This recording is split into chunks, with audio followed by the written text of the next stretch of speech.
2047 తీర్మానాన్ని నెరవేర్చడానికి పాటు ఇతరులను కూడా ప్రోత్సహించడం ద్వారా కాపాడుతాను. పరిశుభ్రత రక్షణను నా నైతిక బాధ్యతగా విద్యాలను దాటి జాతి ఐక్యత, సమగ్రత మరియు సోదర భావాన్ని ప్రోత్సహించేందుకు 1500 రూపాయలు.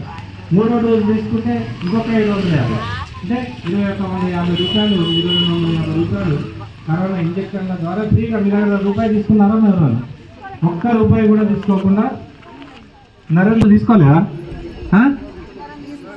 మొత్తం మందిని 3 సార్లు, వీలైతే 2 సార్లు అయితే అందరం తీసుకున్నాం. ఇంకా ముందుకేసి అడిగేసి రైతులకు సంబంధించిన విషయాన్ని చెప్పదలుచుకున్నాం. రైతులకు 5 గుంటలున్నా, 10 గుంటలున్నా, ఎకరం ఉన్నా, 2 ఎకరాలు ఉన్నా సంవత్సరానికి 6000